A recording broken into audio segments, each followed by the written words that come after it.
मुझे अपने घरातों पर काम करते हुए अच्छा लगता है, प्रयास निरंतर रहता है।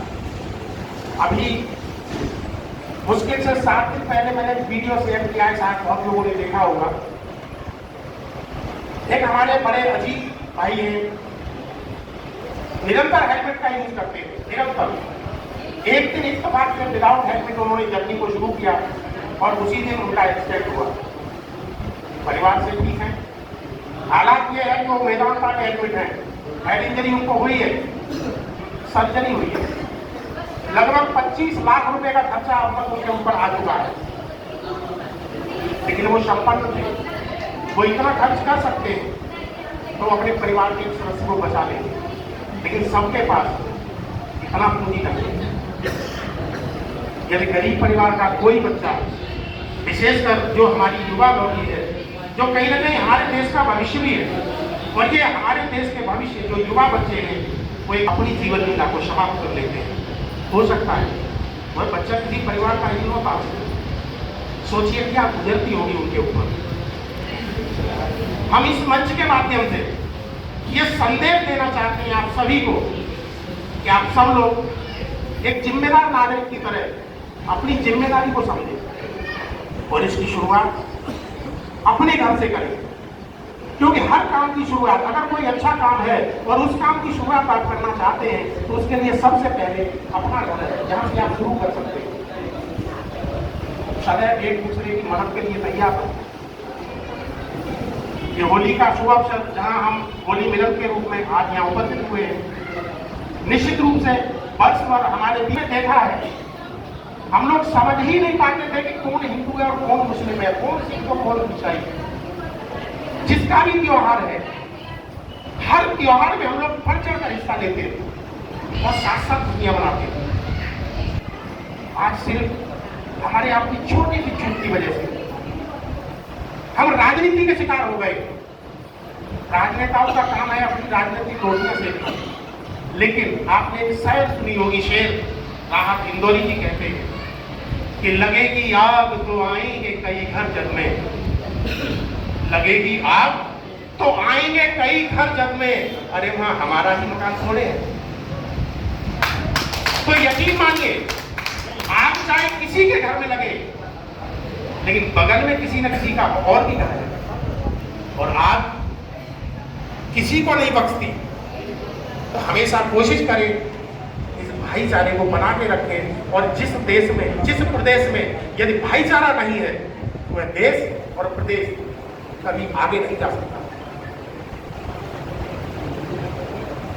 तो मैं बार बार इस बात के ऊपर फोकस करता हूं कि भाईचारे को बना के रखें। रोड पर चलते समय किसी भी प्रकार की लापरवाही बिल्कुल न करें, क्योंकि जीवन बहुमूल्य है। खुशी या गम का एहसास करना ऊपर वाले ने हमें आपको प्रेरित दिया है, हमें आपको दिमाग दिया है। हम आप खुशी और गम का इजहार कर सकते हैं। कभी आपने सुना है कि किसी भैंसे ने मुस्कुरा दिया? नहीं, क्योंकि ये चीज उनके पास नहीं है। हम सर्वोच्च श्रेणी के प्राणी हैं जिनके अंदर संवेदनाएं हैं। 30 साल का हो गया है, मैंने आज तक अपने बच्चों के ऊपर हाथ नहीं उठाया, क्योंकि जब बच्चों को आप मारने लगते हैं तो एक डर जो उनके अंदर होता है मार का, वो खत्म हो जाता है।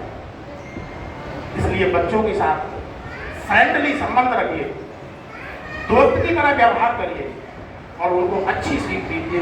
फिर आप उन बच्चों को देखिए कि वो कितनी तेजी से अपने मुकाम को हासिल करेंगे। मारना हमारा सीखने के लिए ही तो है, और क्या है। अवसर दीजिए कि बच्चा जितना सीख सके उतना सीखने दीजिए। गलती करेगा तो गलती करके सबक लेगा, वो सीखेगा अपने आप से। हमें ये बच्चों के साथ बिल्कुल नहीं करना चाहिए कि बच्चा ने गलती ना कर दे कि घर में बैठे हो, क्या कराओगे जरूर। आज एक और समस्या है, मेरे साथ सभी वरिष्ठजन हैं, सबके परिवारों में बच्चे हैं, बहुएं हैं, बेटे हैं, और ये घर घर की कहानी है। एक शुरुआत हम और कर सकते हैं जो हमारे अपने परिवार के लिए, हमारे देश के लिए एक बेहतर पहल हो सकती है। अमीन, आपने सीरियल सुने होंगे, देखे होंगे, क्या करनी कहानी। आखिर सास और बहू में झगड़ा है किस बात का, और ये घर की बात है। फर्क है केवल हमारे नजरिए का, हमें थोड़ा सा नजरिया बदलना होगा। और यदि हम ये नजरिया अपना बदल लें तो फिर देखिए कि घर के अंदर क्या खुशनुमा माहौल बन के आएगा। हमारी बेटी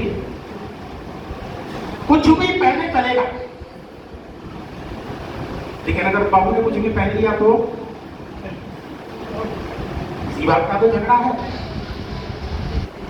बेटी की तबीयत खराब है, आज उसने कहा कि मम्मी मेरी तबीयत ठीक नहीं है, मुझे ठीक है बेटा आराम कर लो, लेकिन अगर बहू ने क्या किया तो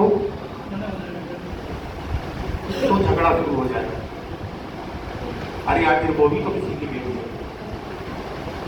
उसका भी और शरीर में कुछ भी अप एंड डाउन आता है, सबके आता है। अगर हमारा दामाद बेटी के कहे में चलता है तो शोफार जो क्या बात है, दामाद हमारी बेटी के कहने में चल रहा है, लेकिन अगर बेटा बहू के कहने में चल जाए तो क्यों? ये सब क्या है?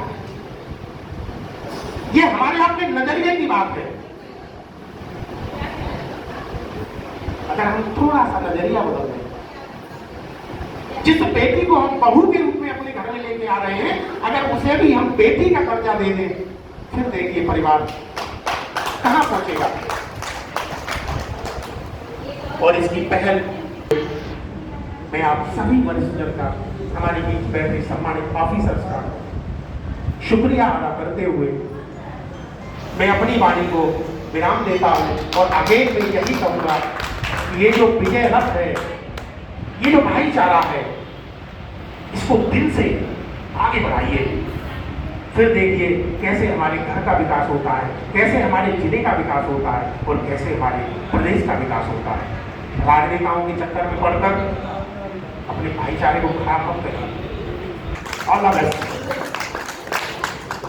संपत्तियों के साथ साथ में जनहानि हुई होती है।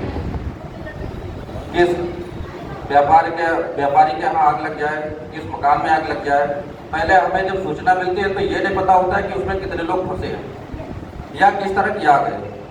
जब हम या हमारे जो है अधिकारी और कर्मचारी जिस भी पोजीशन में होते हैं, जैसे सूचना मिलती है वैसे ही तुरंत जो है वहाँ से निकल लेते हैं और महज 1 मिनट की टाइम में ही हमारे स्टेशन से गाड़ी रवाना हो जाती है। और चलते हुई गाड़ी पे हमारे अधिकारी कर्मचारी वर्दी पहनते हैं, अपनी डांगरी पर कारण होते हैं, उनको लोग अवेयरनेस करते हैं, उनको जो है सुधार करते हैं। इससे हमारे अग्निकांडों की घटनाएं कम हो रही हैं। इसी प्रकार से अभी हमारे विशिष्ट महोदय देसाई सुबेदार महोदय ने बताया कि जो है एक्सीडेंट से बहुत सी घटनाएं होती हैं। जब भी कोई भी घटना होती है तब भी हमें जीव रक्षा के तहत हमें पहुंचना पड़ता है और वहां पर देखते हैं कि कितनी बुरी तरह से घटनाएं होती हैं, एक्सीडेंट होते हैं कि लोग फंस जाते हैं, घंटों मेहनत करना पड़ता है, मशीनों से कटिंग करके उनको निकाला जाता है। अभी जब महाकुंभ चल रहा था तो बहुत सी घटनाएं हुई। लोग जाते हैं 8-8 घंटे ड्राइव करते हैं, इसके बाद में नींद भी नहीं लेते और वापसी भी करते हैं। उसका यही होता है रीजन कि लोगों की झपकी आ जाती है और एक्सीडेंट होते हैं और ऐसी घटनाएं हुई जिसमें परिवार का परिवार ही जो है खत्म हो गया। इसी प्रकार से जब अग्निकांड होते हैं तो संपत्ति का नुकसान होता ही है और उस मकान में या व्यवसाय में जब कोई फंसा होता है तो हमारी प्राथमिकता होती है कि हम पहले जो है कैजुअलिटी ना होने दें। इसके बाद में वहाँ पर जो है पहुँच करके हम देखते हैं जब तो हमें चारों तरफ से आग को कंट्रोल करते हैं। जब किसी भी मकान में या प्रतिष्ठान में आग लगी होती है तो हमें ये नहीं पता होता कि बगल में क्या है और उसके अंदर जो है किस तरह का